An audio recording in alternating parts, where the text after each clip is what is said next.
Hey, I am so glad you guys can tune in. Today's video is about using a Scopist as a new court reporter. So a new court reporter is someone who has been reporting for less than 2 years. But I think new also has to deal with your confidence levels. So here's some tips. I think just in general, as a new court reporter, you should not even use a Scopist. There is only one time, probably, or two times that I think maybe you should use a Scopist, and I will get to that. So if I'm telling you now that I really don't think you should be using a Scopist, let's figure out how you can do this job without having to use a Scopist. So the number one thing is you need to be self-aware. And by self-aware, I mean you need to know how many pages you scope an hour. Okay? So in order to figure out how many pages you scope an hour, you're going to sit down and scope for an hour. You're going to put your start time, and you're going to put how many pages, at what page you start, and then you sit for an entire hour. And then you see at what page you end. That is your page per hour. Keep track of your pages per hour. It's very important to always try to be increasing your page rate. And when you first start off, you may be working at or scoping at the rate of 5 pages per hour, 10 pages per hour, but the goal is definitely to get to 50 pages per hour. And it is attainable once you know your software and once your writing is better. Once you have really good real time, you'll be able to scope much faster. So once you know what your page rate is per hour, you also have to be aware of when do you like to scope? When is the best time for you to scope? Where do you like to scope? What type of materials do you like to have around you when you scope? Because at the end of the day, if you're going to spend an hour scoping, an hour is still an hour. So you can either get 5 pages done that hour, or you can get 10 pages done that hour. So if it's better for you to scope first thing in the morning, then do that so that you can make the most out of your hour. And the reason I keep saying an hour is because when you have to start and restart on a transcript, that costs you a lot more time, because then you have to start remembering, like, where did I leave off? Maybe just even like things about like the speaker voices, or there's just a lot that you could probably lose time trying to catch up your first hour. Another thing is that when you train yourself to sit down for 1 hour, you'll get a lot more done. And remember, when you're in a deposition, you sit down a lot of times for an hour and you don't even ask for a break. So be just as hard on yourself, or as such a hard worker as you are in front of attorneys as you are when you get home and scope. The other thing is try to learn your software, because learning your software will give you a lot of these tricks that will help you save a lot of time. There are a lot of things that could help even a new writer to get better at scoping faster. Another thing is you want to continue to add to your dictionary. Yes, there are some scopists who will add to your dictionary, but none of them will do a better job than you. So it's very important to add these words to your dictionary. Another thing is you must use a proofreader. So you need to use a proofreader. No matter how good you think you're at writing, you need to really use an experienced proofreader. There are so many things that they will catch for you. Using a proofreader is absolutely not even negotiable.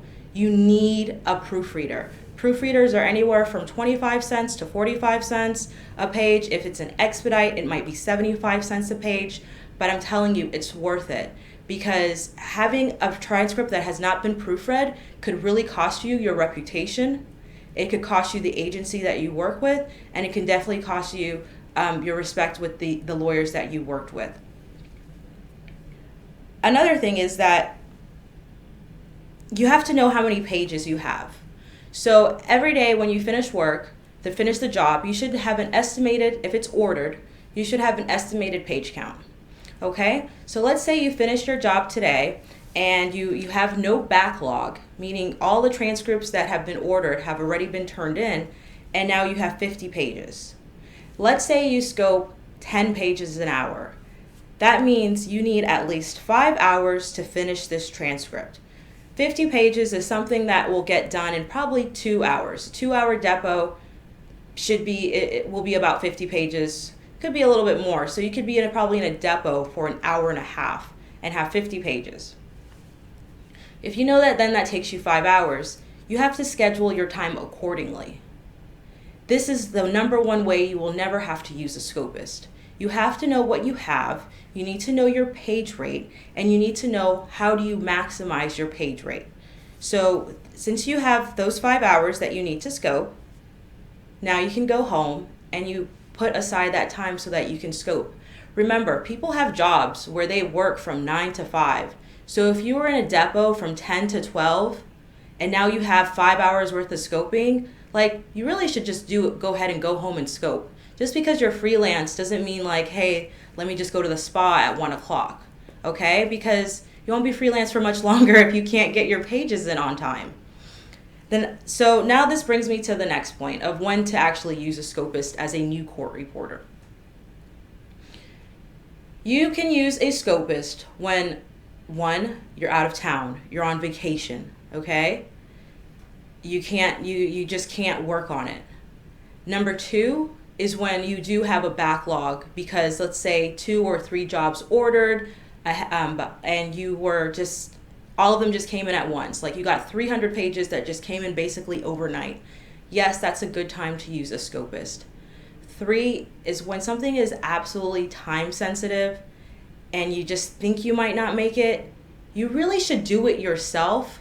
But if there is a doubt and there's just so many things that are so time sensitive, then you should use a Scopist. Another time you can use a Scopist is when you want to have an idea of what is your writing really like and to ask for just honest feedback.